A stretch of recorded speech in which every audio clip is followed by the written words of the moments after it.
Nagsimula ang March 3, 2021 bilang isang karaniwang araw ng trabaho sa Thompson & Partners, kung saan si Emily Hodson ang humahawak sa posisyon ng pangunahing direktor ng mga accounts. Pagsapit ng 9:30 ng umaga, nang ang isang mahalagang pagpupulong kasama ang mga kinatawan mula sa isang malaking kumpanya ng pharmaceutical ay nakatakdang magsimula, hindi pa rin nagpapakita si Emily sa opisina. Sinubukan ng kanyang assistant na si Sarah Reynolds na tawagan ang kanyang amo, ngunit naka-off ang mobile phone nito. Hindi pinapalampas ni Emily ang mga pagpupulong. Palagi siyang dumadating ng hindi bababa sa 30 minutes ng maaga upang ihanda ang lahat ng mga materyales at i-review ang presentation. Kalaunan ay sinabi ni Sarah sa mga investigador na pagkatapos ng isa pang 2 oras na lumipas nang walang anumang salita mula kay Emily, ang kanyang mga kasamahan ay nagsimulang mag-alala. Pagsapit ng tanghali, nakipag-ugnayan na ang mga nag-aalalang staff sa asawa ni Emily na si Michael Hodson. Ang kanyang tugon ay mahinahon, halos masyadong kalmado. Nagpunta umano si Emily para makipagkita sa ilang kaibigan nito kahapon. Maaga umano siyang natulog at hindi niya na narinig kung anong oras nang umuwi ang kanyang asawa. Paggising niya umano kaninang umaga, wala na rin si Emily, kaya inisip niya umanong baka dumiretso na ito sa trabaho. Ang paliwanag na ito ay tila kakaiba para sa mga kasamahan ni Emily dahil palaging inaabisuhan sila ni Emily ng anumang pagbabago sa schedules. 2:00 ng hapong yon, nagpasya na ang pamunuan ng ahensya na makipag-ugnayan na sa mga pulis. Ang ulat ng nawawalang tao ay kinuha ni Detective Robert Morrison mula sa unit ng nawawalang tao. Una nang tiningnan ng mga pulis ang mga di umano'y mga kaibigan ni Emily na kinatagpo nito noong nakaraang gabi. Nalaman nila na walang ganoong pagpupulong ang naplano at wala ni isa sa kanyang malalapit na kaibigan at pamilya ang nakakita kay Emily pagkatapos niyang umalis ng opisina noong March 2 bandang 7:00 ng gabi. Kinabukasan, March 4, si Michael Hodson mismo ang tumawag sa pulisya. Bakas sa boses nito ang pag-aalala, ngunit ang makaranasang mga investigador ay napansin na parang peke ang pag-aalala nito. Inulit ni Michael ang kanyang mga bersyon ng mga kaganapan, nagdagdag ng ilang mga bagong detalye. Di umano ay binanggit ni Emily na makikipagkita ito sa isang kaibigan sa kolehiyo para pag-usapan ang ilang personal na bagay.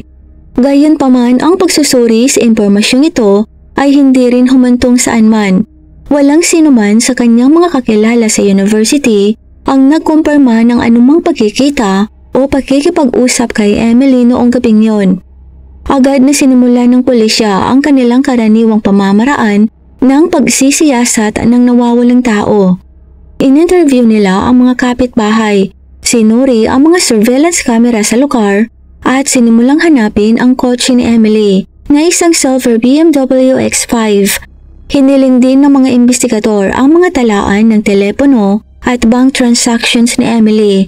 Ang huling tawag mula sa mobile phone nito ay nai-record noong March 2 ng 9:15 ng gabi at ang huli niyang transaksyon sa bangko ay isang pagbabayad sa Lupati Bistro Restaurant sa ganap na 8:45 PM ng parehong gabi. Sa paon ng inspeksyon sa bahay ng mag-asawang Hodson na matatagpuan sa prehesteryosong kapitbahayan ng Lincoln Park, napansin ng mga investigador ang ilang mga detalye.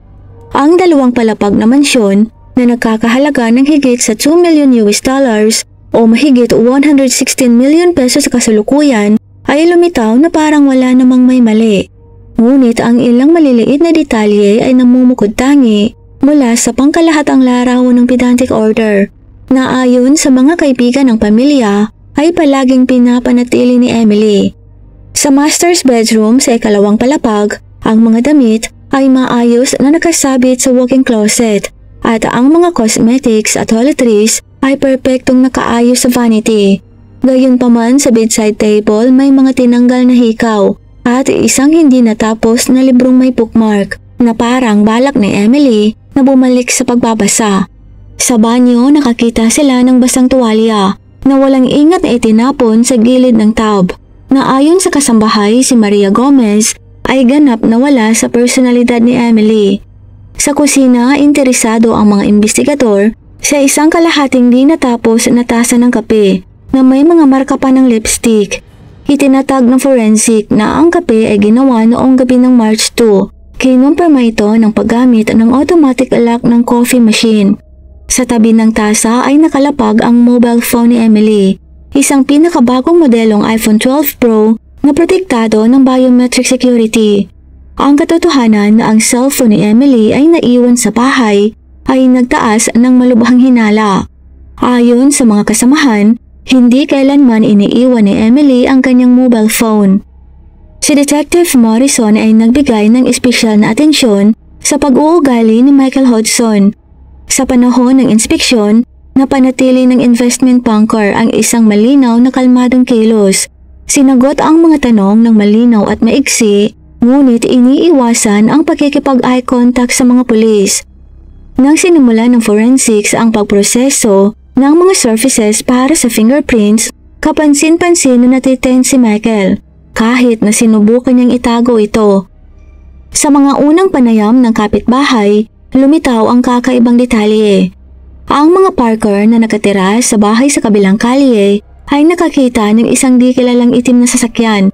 Marahil ay isang Audi A6 na nakaparada sa driveway ng mag-asawang Hodgson sa kalaliman ng gabi noong March 2. Napansin ito ni Mrs. Parker dahil nakaparada ang kotse doon ng halos isang oras na naka-off ang mga ilaw na tila kakaiba para sa kanya. Nang suriin ang mga external surveillance camera na naka-install sa mga kalapit na bahay, natuklasan ng mga espesyalista na nawawala ang footage mula 9 p.m. noong March 2 hanggang 3 a.m. noong March 3. Natukoy ng mga technician na ang video surveillance system ay nakaranas ng failure, partikular sa panahong ito na mukhang lubhang kahina-hinala. Bukod dito, natuklasan na may nakakuha ng remote access sa security system ng bahay ni na Emily mga 8:30 ng gabi noong March 2. Dumating ang isang pambihirang tagumpay sa pagsisiyasat nang sinimula ng mga investigador na suriin ang mga transaksyon sa pinansyal ni Michael Hodgson at ang mga kontak sa kanyang mobile phone. Ang pagsusuri ng bank statements ay nagsiwalat ng mga regular na paglilipat ng malalaking halaga ng pera sa isang account na pagmamay-ari ng isang Jessica Meller, isang 32 years old na empleyado sa IT department ng bangko kung saan nagtatrabaho rin si Michael. Sa nakalipas na 6 na buwan, ang kabuoang halagang inilipat ay lumampas sa $180,000 o mahigit 10 milyon. Ang mas malalim na pagsisiyasat sa background ni Jessica ay nagsiwalat na siya ay hindi lang basta katrabaho lang ni Michael. Sa pagsusuri ng kanilang phone locations, nalaman ang madalas nilang pagkikita sa Peninsula Chicago Hotel, kung saan sila ay nag-book ng mga kwarto sa ilalim ng mga maling pangalan. Nakumpirma sa footage ng surveillance ng hotel ang kanilang regular na pagkikita sa buong nakaraang taon. Si Jessica Miller pala ay babaeng walang asawa na may kahangahangang track record sa information technology. Dalubhasa siya sa cybersecurity at nagkaroon ng access sa iba't ibang bank system. Inilarawan siya ng mga kasamahan bilang ambisyoso at mapagkwenta, isang taong palaging nakakamit ang kanyang mga layunin. Kapansin-pansin na isang buwan bago mawala si Emily, nagsumiti si Jessica ng kanyang resignation at nagsimulang ibenta ang kanyang mga ari-arian. Ang pagsusuri sa email ni Michael ay humantong sa pagkakatuklas ng encrypted correspondence sa pagitan niya at ni Jessica, kung saan tinalakay nila ang mga plano sa hinaharap. Binanggit ng mga emails ang mga one-way ticket sa Costa Rica at ang pangangailangang lutasin ng problema bago umalis. Natuklasan din ng mga investigador na si Michael ay nagbukas kamakailan ng ilang offshore accounts at nagsimulang maglipat ng malalaking halaga ng pera sa mga ito. Ang karagdagang pagsisiyasat ay nagpakita na ang sitwasyon sa pananalapi ni Michael ay hindi kasing stable tulad ng una itong lumitaw. Sa nakalipas na taon, dumana siya ng malalaking pagkalugi sa stock market, sinusubukang bayaran ang mga mapanganib na pamumuhunan. Samantala, ang life insurance policy ni Emily ay nagkakahalaga ng $5 million o mahigit 290 million pesos sa kasalukuyan at si Michael ang nag-iisang beneficiary. Ang mga investigador ay partikular na interesado sa katotohanan na si Jessica, salamat sa kanyang trabaho sa IT department, ay may mga kasanayan sa pag-hack ng mga sistema ng seguridad. Ang pagsusuri sa kanyang computer sa trabaho ay nagpakita ng mga bakas ng mga programs na maaaring magamit para sa malayo ang pag-access sa mga surveillance system. Higit pa rito, nag-alalaman ang kanyang browser history ng mga paghahanap tungkol sa mga paraan ng pagtatapon ng ebidensya at mga paraan upang magsagawa ng mga aksidente. Dumating ang isang pagbabago sa investigasyon nang ang kotse ni Jessica Miller ay nakita sa mga surveillance camera sa industrial zone sa Calumet City noong gabi ng pagkawala ni Emily. Ang dark Audi A6 na pag-aari ni Jessica ay na-record ng mga kamera noong 11:45 ng gabi noong March 2. Ang kotse ay patungo sa isang inabandonang industrial zone kung saan ang mga pasilidad ng warehouse ay dating matatagpuan. Nag-organisa ang mga investigador ng malawakang paghahanap sa nasabing lugar na nagdala ng K9 units at mga espesyal na kagamitan. Pagkatapos ng 2 araw ng masusing pagsusuri sa teritoryo, natuklasan ang mga bakas ng dugo sa isa sa mga abandonadong gusali ng bodega. Kinumpirma sa pagsusuri sa laboratory ang dugo na pag-aari ni Emily Hodson.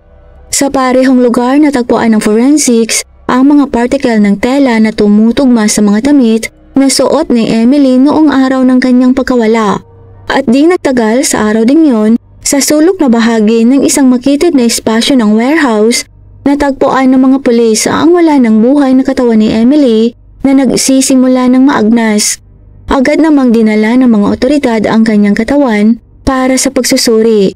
Kaayon ng mga paghahanap, na-recover ng mga technical specialist ang mga tinanggal na mensahe mula sa mobile phone ni Jessica, ang sulat kay Michael na nagpahayag ng mga detalyadong talakayan sa plano ng pagtapos ng tao, kabilang ang pagpili ng lokasyon at tiyempo.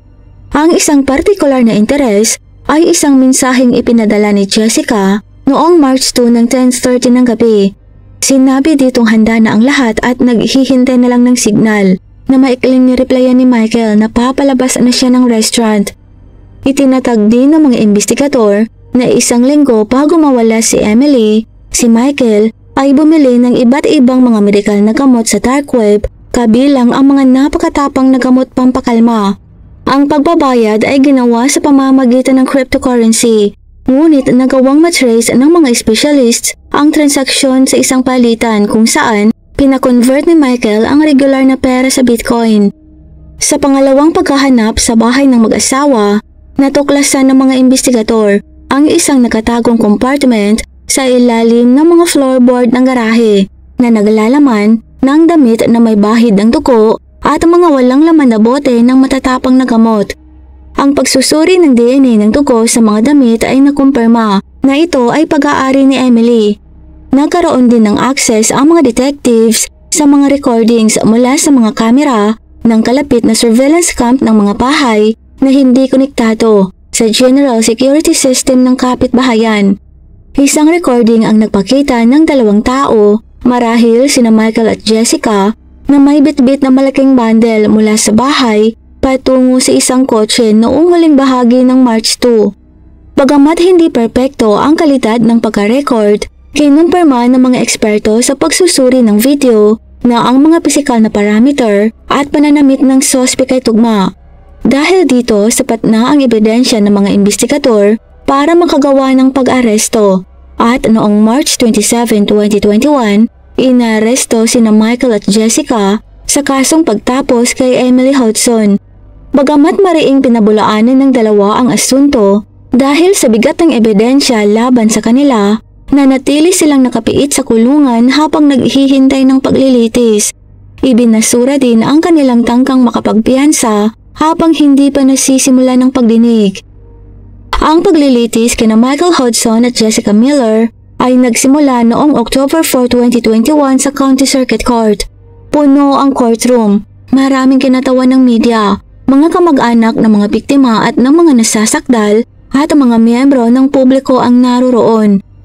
Ang taga-usig ng estado ng Illinois na si Sarah Johnson ay nagharap sa korte ng hindi masasagot na katibayan ng pinagplanuhang pagtapos ng tao. Ang pangunahing saksi ng prosekusyon ay isang cybersecurity specialist na detalyadong nagpaliwanag sa hurado kung paano ginamit ni Jessica ang kanyang mga profesional na kasanayan upang i-disable ang mga surveillance system. Ipinakita ng ekspertong teknikal ang digital trail na naiwan nang nahack ang sistema ng seguridad sa bahay ng mag-asawang Hodgson. Ayon sa forensic examination na ang pagkalakot ng hininga ni Emily ay nagresulta mula sa asphyxiation pagkatapos ng sapilitang paggamit ng napakatapang na gamot pampakalma na binili ni Michael sa pamamagitan ng dark web ay natagpuan sa dugo ng biktima. Kinumpirma ng mga eksperto na ang doses ay sadyang napakadelikado. Sinubukan naman ng depensa na buuin ang kanilang kaso sa pamamagitan ng pagsasabing si Michael ay kumilos sa ilalim ng psikolohikal na presyon mula kay Jessica na siya umanong nagmamanipula sa kanya gamit ang kanyang mga problema sa pananalapi. Ang mga abogado naman ni Jessica ay nagsabing hindi naman ito direktang lumahok sa pagtapos kay Emily kundi tumulong lamang na itago ang ebidensya ng krimen. Gayunpaman, ipinakita ng prosekusyon ang isang detalyadong pabago-bagong tatag ng mga kaganapan batay sa mga lokasyon ng mga mobile phones ng mga nasasakdal, footages ng mga surveillance camera at electronic correspondence data. Ang hurado ay lalong nagulat sa testimonya mula sa isang forensic accountant na naglantad sa financial manipulation scheme ni Michael. Ito ay nagsiwalat na hindi niya lamang binalak na kolektahin ang insurance ng kanyang asawang si Emily, ngunit inilipat niya rin ang malalaking halaga ng pera sa kanyang mga offshore accounts, naghahanda para sa pagtakas kasama si Jessica. Ipinakita ng mga dokumento na nagplano ang dalawang ito na magsimula ng bagong buhay sa Costa Rica sa ilalim ng ibang pangalan. Pagkatapos ng halos 3 linggong pagdinig, nag-deliberate ang hurado ng wala pang 4 na oras. Ang hatol ay nagkakaisang guilty ng unang antas ng pagtapos ng tao. October 28, 2021, ibinaba ng hukom na si Robert Foster ang hatol. Si Michael Hodgson ay nakatanggap ng habang-buhay na pagkakakulong nang walang posibilidad ng parol, habang si Jessica Miller ay nakatanggap ng 40 years sa bilangguan na may posibilidad ng parol pagkatapos magsilbi ng 35 years. Matapos ang paghatol, nagsagawa ng sariling investigasyon ng mga reporters na nagsiwalat ng mga karagdagang detalye tungkol sa buhay ng lahat ng kalahok sa trahedya. Lumitaw na ang mga malubhang problema ay nasa likod ng mag-asawang Emily at Michael na tila walang mga problema kung titingnan. Ang mga kasamahan ni Emily sa trabaho ay nagsiwalat na ilang linggo bago ang pagtapos sa kanya, kumonsulta siya sa isang abogado tungkol sa diborsyo. May nakitang mga draft ng email sa kanyang account na nagpapahayag ng pag-aalala tungkol sa kakaibang pag-uugali ng kanyang asawa at mga hinala ng kanyang pagtataksil. Gayunpaman, bilang isang pribadong tao, hindi ibinahagi ni Emily ang mga alalahanin na ito kahit na sa mga malalapit na kaibigan. Sa mas malalim na pagsisiyasat sa nakaraan ni Jessica Miller, ay nabunyag ang kanyang kasaysayan ng manipulative na pag-uugali at mga financial schemes. Ang mga pangunahing paglabag sa data ay naganap sa 2 nakaraang kumpanya kung saan siya nagtrabaho, kahit na ang kanyang pagkakasangkot ay hindi kailanman napatunayan. Inilarawan din siya ng mga dating kasamahan bilang napakatalino, ngunit walang awa sa kanyang pagsulong sa karera, handang tumapak sa iba upang makamit lamang ang kanyang mga layunin. Ang pagsisiyasat ay nagsiwalat din na si Michael Hodgson ay may mga koneksyon sa mga underground online casino. Ang kanyang karera bilang isang matagumpay na investment banker ay binuo sa pagmamanipula sa pananalapi at huwad na pag-uulat. Sinimulan din ng mga pulis ang isang hiwalay na pagsisiyasat sa kanyang mga profesional na aktibidad na humantong sa pagkakalantad ng isang buong network ng mga krimen sa pananalapi. Ang kasong ito ay naging pangunahing halimbawa kung paano makagamit ang makabagong teknolohiya kapwa sa paggawa at paglutas ng mga krimen. Binago din ito ang mga protocol ng pagsisiyasat ng nawawalang tao sa Chicago, pagdaragdag ng mga mandatoryong pagsusuri ng mga digital footprints ng mga nawawalang tao at ng kanilang mga lupon. Si Jessica, habang nasa maximum security prison, ay nagsimulang makipagtulungan sa mga otoridad, pagbubunyag ng mga detalye ng iba pang mga cybercrimes na alam niya. Ang kanyang testimonya ay tumulong sa pagkatuklas ng ilang pangunahing pamamaraan ng pandaraya sa sektor ng pagbabangko. Gayunpaman, ang mga psychologist na nagtatrabaho sa kanya ay napansin ang isang kumpletong kawalan ng pagsisisi para sa pagtapos kay Emily. Si Michael naman na naglilingkod sa habang-buhay na pagkakakulong sa isang maximum security prison ay gumawa ng ilang mga pagtatangka na umapila, ngunit lahat ng iyon ay tinanggihan. Patuloy na ring iginiit na kumilos lamang siya sa ilalim ng impluwensya ni Jessica. Ang bangko kung saan nagtrabaho sina Michael at Jessica ay nagsagawa ng malawakang reorganisasyon ng sistema ng seguridad nito at hinigpitan ang mga protocol sa screening ng mga empleyado. Ang mga karagdagang hakbang ay ipinakilala upang kontrolin ang mga transaksyon sa pananalapi at pag-access sa mga kritikal na sistema. Ang kwento ni Emily Hudson ay naging isang babala tungkol sa kung gaano magagamit ang mga profesional na kasanayan para sa pinsala kapag nahulog ang mga ito sa mga kamay ng mga taong walang mga prinsipyo sa moral. Shoutout po kay Alona Cabiso, kay Shenonaga Evelyn, kay Mia Raimundo from Saudi Arabia, kay Reisha Azray, kay Jewel 52 Encarnacion, kay Maricaleta, at kay Lorna Rumarati.